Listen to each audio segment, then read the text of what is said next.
So welcome, my beautiful brothers. I, like I was saying before, my intention for this,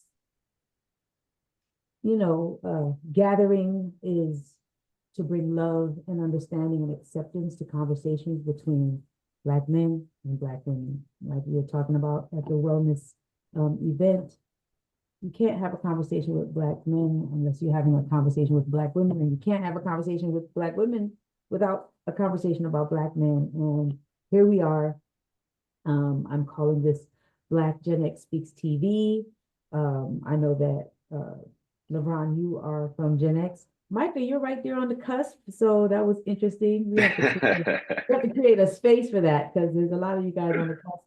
And then if you have parents that are boomers, anyway, it's a whole thing. It's something that I enjoy researching and studying. So welcome. We have LeBron here and Micah. They are two co-founders of Black Men Build in Los Angeles. I met them at the Black Wellness Walk. And I just want to recognize and admire you, beautiful brothers, for bringing wellness to the community. You invited me to the women's circle, and it was like a breath of fresh air. It was like, oh my God, we're doing this. And maybe I'm out of the loop. Please tell me how it came to be, how you guys are the co-founders in Black Men Build and are doing all these wonderful things in the community. LeBron, you want to start, bro? I'll defer to you. No, go for it. Okay. Yeah, I can give you a little bit of context for kind of how BMBLA came about, right? That was the general question. So for me personally, I can go a little bit about a little of the context of how I individually arrived here. It's funny we're having this conversation after election day, 2020, after with the lead up to the election there, that was really what politicized me, that whole crazy election campaign, being stuck inside with COVID. Like a lot of people, I used the time to educate myself more, and I became more politicized in the process. In my travels, I joined a reading group, and somebody suggested that I hop on a mass call for Black Men Build, which I hadn't heard about yet. And so Black Men Build nationally, we do these mass calls monthly, which is just a good opportunity to just get everybody from all over the country on a call, talk about updates, go through some of our ideology, just basic stuff. And that first mass call that I was on, within minutes, I was like, yo, these brothers are legit, and that really set me off on a path of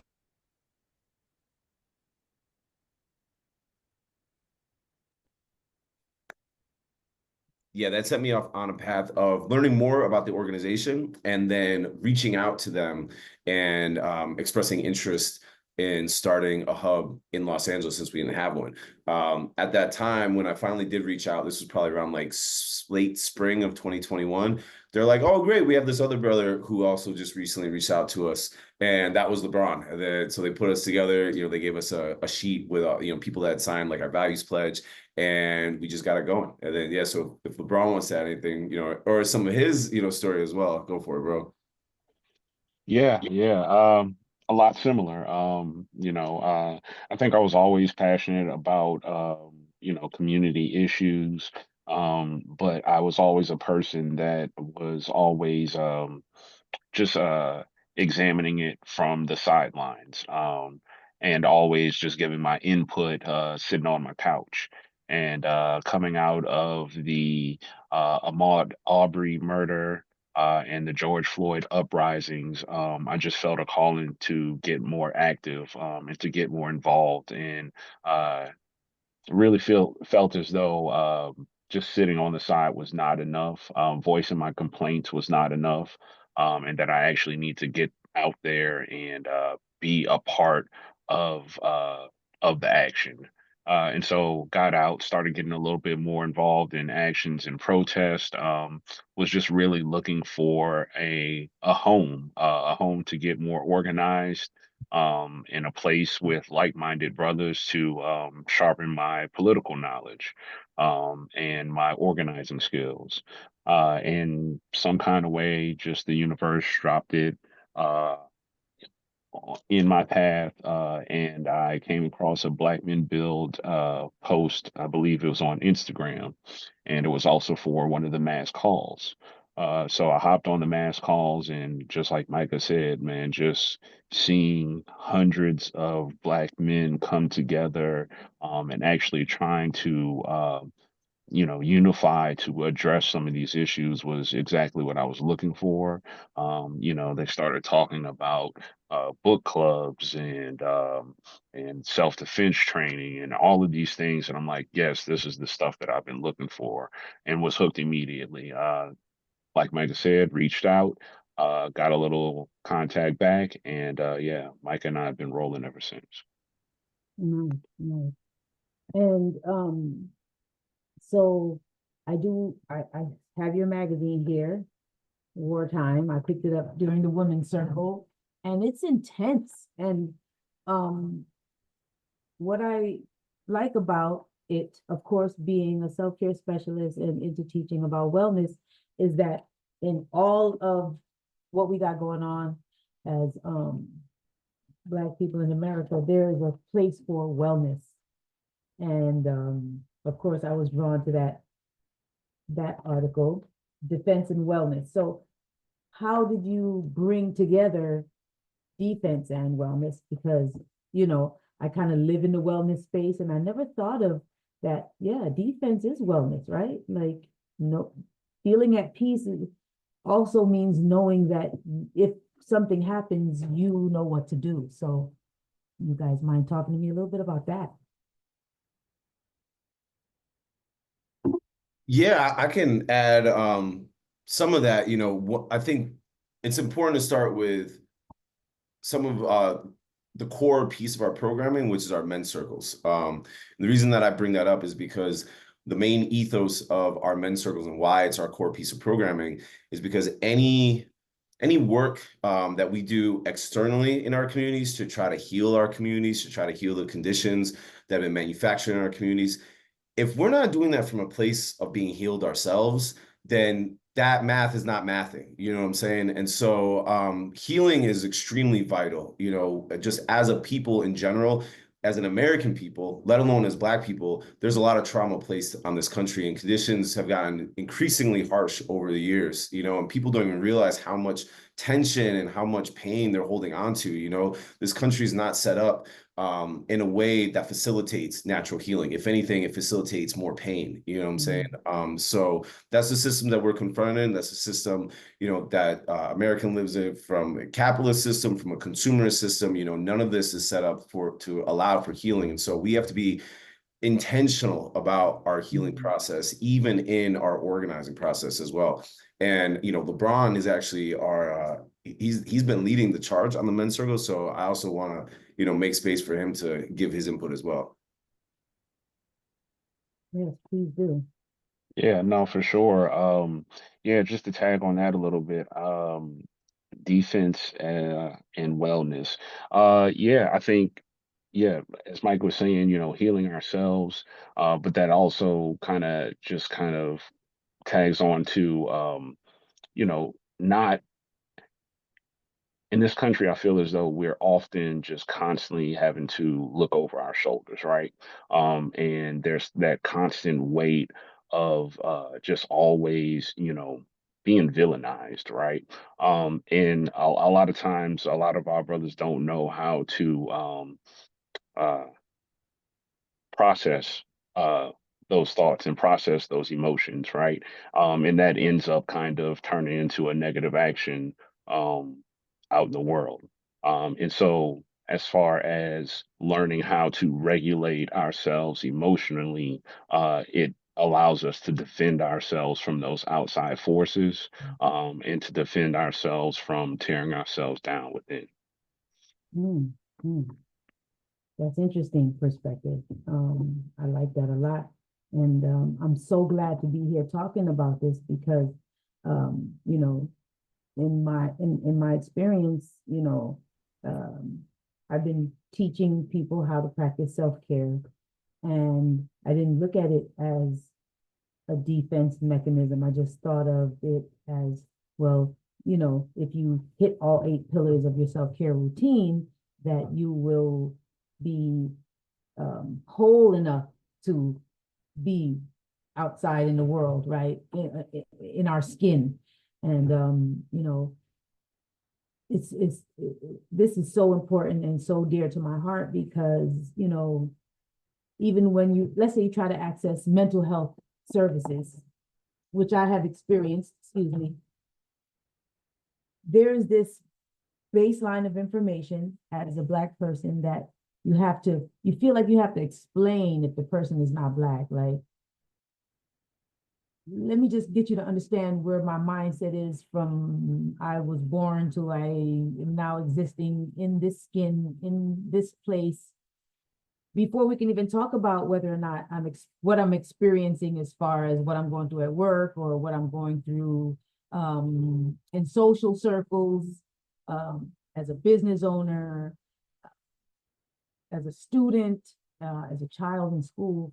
And so we have to create spaces for ourselves because we're the only ones having this experience, and we don't have to. It felt so good at the wellness circle to talk authentically, and we all at some point were on a parallel plane of existence in our experiences, every one of us, and to sit amongst other people in a peaceful atmosphere with the intention of sharing authentically without judgment was so beautiful.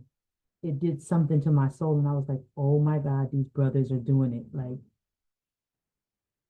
that's all we need in a kind of a way. Of course, then there's all the other stuff you guys got going on that I would like for you guys to speak about. I'm just in awe that this exists. I guess myself, like how you're saying, LeBron, maybe I wasn't tapped in. I didn't know, you know. So I'm so glad to have bumped into you guys and made it a point to get to know you and come to your space. And so on that note, so that was all in all seriousness, right? So I would like to ask then, what do you guys do? Like, what is the thing that you do that is most enjoyable right now in your life, that you're doing for yourself?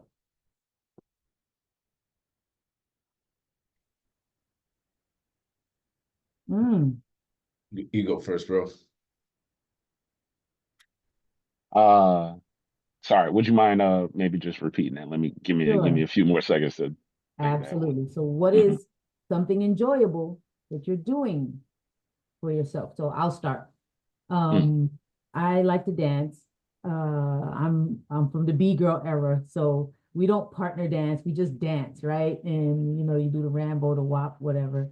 And so lately I saw these groups of people dancing, and they call it Chicago style dancing, stepping.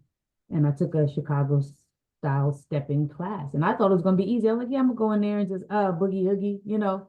But it was hard. There was like some very there's a lot of structure to it. There's 8 steps, and you have to do it this way, but you also have to be spontaneous enough to like move with your partner and allow your partner to lead you. And there's all of these dynamics that I had never experienced in dance. And so it became something that I did for self-care because it was challenging me. It was enjoyable, but it was hard, and it was like structured, but then I had to be spontaneous. And so because of what I do and already having the knowledge that if you hit all 8 pillars of a self-care routine, that it'll bring you to a place of, you know, wellness on its own. And so then my work and my duty has become to ask my brothers to do the same. And so I know this was on the spot. It wasn't part of one of my interview questions, but No, that's good. That's good. I as we're got you. I talking got about you. creating spaces where we're taking care of each other, I'm tapping in with you brothers as a sister and saying, yes, y'all doing this great work. What is it that you do a little bit for yourself? Hmm. Yeah, for myself, man, I'm a big music fan. Um, very big music fan, and so I go to a lot of shows, live music shows, concerts, yeah, anything arts, cultural related, museums, galleries, uh, any exhibits, exhibitions, whatever that is that's going on. But yeah, I probably spend way too much money on going to concerts. No, no such thing, no uh, such thing. yeah, so that's like, yeah, that's really my thing. That's music is my sanctuary. It's my safe space and my comfort zone, and the one place I can just kind of feel comfortable just being. Mm, And so yeah, yeah, that's the one thing I make sure that I try to make time and do for myself. nice, nice. How about you, Micah? You know, I gotta admit, I actually have not been that great about doing that over these last couple of years. You know, some of that comes from a place of honestly just natural passion. You know, when I got really into this stuff, you know, really politicized a couple of years ago, back in 2020 and whatnot, you know, that came from a place of like, I always considered myself politically minded. You know, kind of like what LeBron was saying, but that was, you know, but then to match that with being politically educated, it was like rocket fuel, you know, just like my interest in the world and everything. So I've actually recently been trying to be very intentional.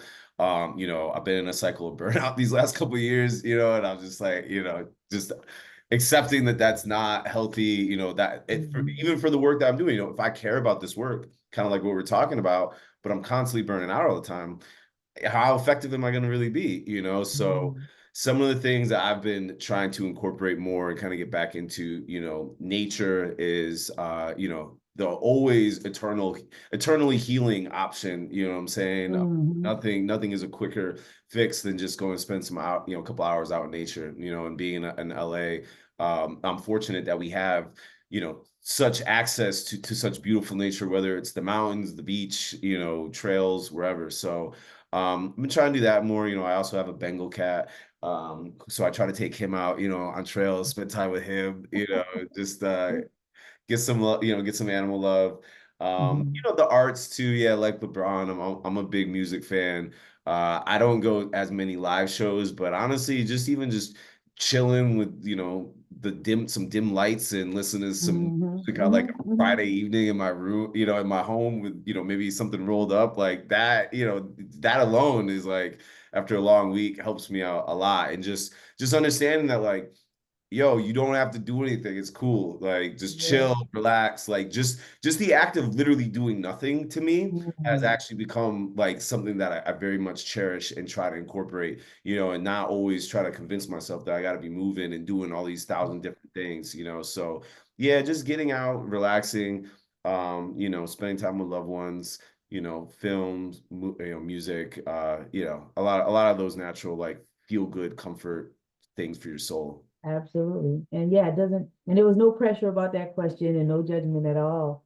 Um, but you know, this is what I want to ask, you know, my brother's like, yes, you're doing stuff and we've all been programmed to do and make things happen.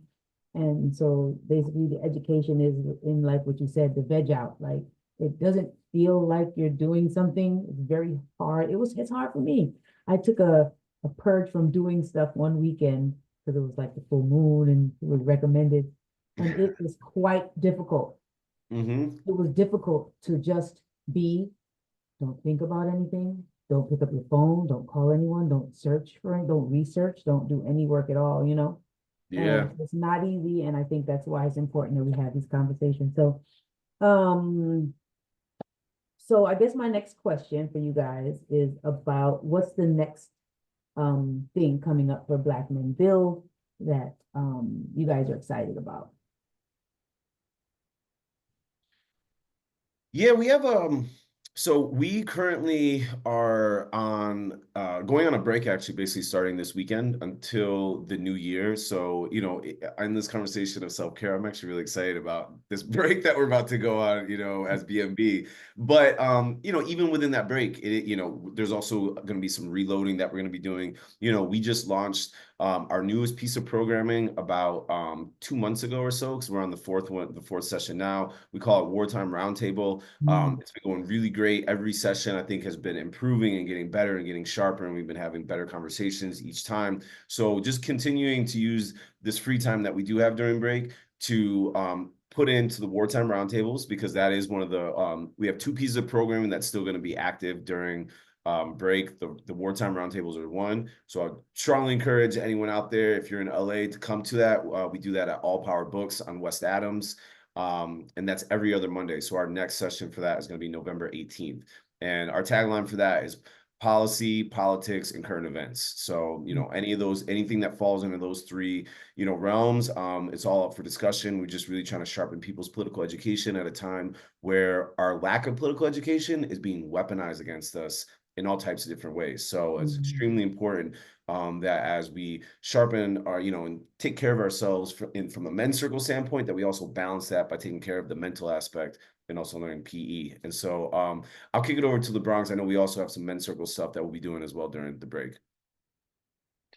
Yes, let's see, November 16th, we'll be supporting Inspire group. They're doing a men's, boys, and youth wellness event on November 16th, and so we'll be supporting that event.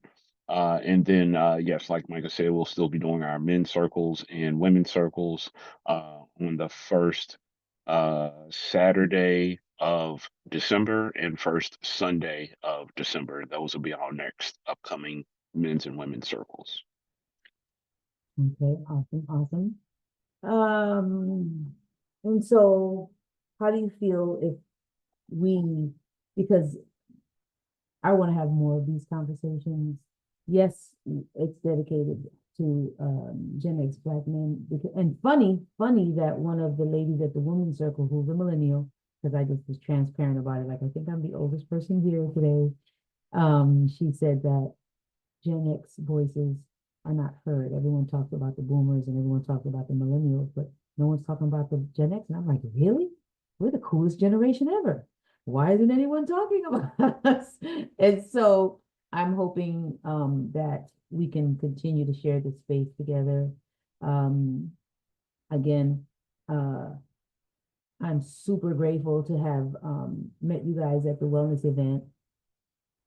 And so I want to just share with you guys that, self-care doesn't have to be long and take a whole lot of time, especially like when you have, times when you're doing business, you're busy.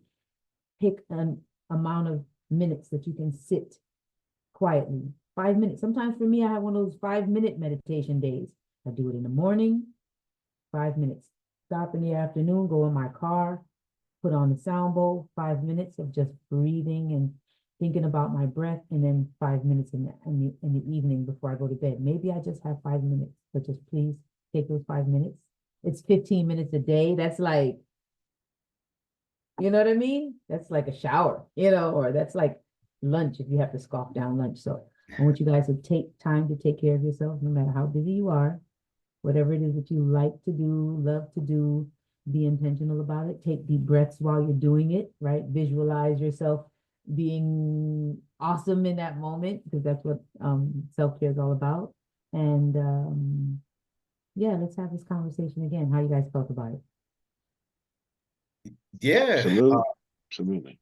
for sure. Everything you just said, I'm a huge, I didn't mention this earlier, but I'm a huge fan of holistic practices, meditation, yoga, breath work. We've done yoga sessions in the past, breath work classes. Like we try to incorporate, we incorporate meditation into our men's circles, so these are all like grounding practices that, to be real, unfortunately, it's associated with a lot of like new age kind of hippie, blah, blah, blah. But like, this stuff is like goes back to our ancestors, you know what I'm saying? Like, if anything, we're getting back into, tapping in ourself and roots by incorporating a lot of these holistic practices. So yeah, that's a huge part of the self-care package for sure.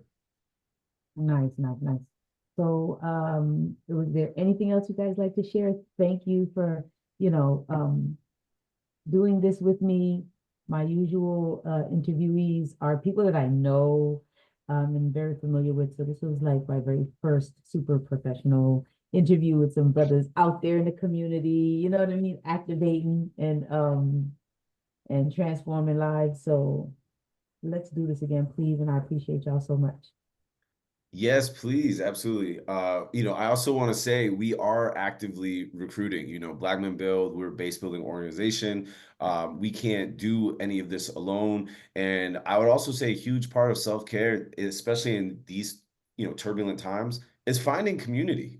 Finding community and building with like-minded people is a major part of self-care because it kind of takes you out of, that like anxiety and that, craziness and feeling like your head is spinning from all the stuff going on and, just finding people that are centered like you and centered around values that you care about. That goes a long way towards self-care.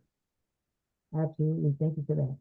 And so you gentlemen, thank you for taking the time out. I know y'all gotta go, everyone's got work, and so just want to appreciate gratitude for sharing this space with me. Thank you. Thank you. Thank you for taking the time. Absolutely. Peace. Peace. Thank you so much.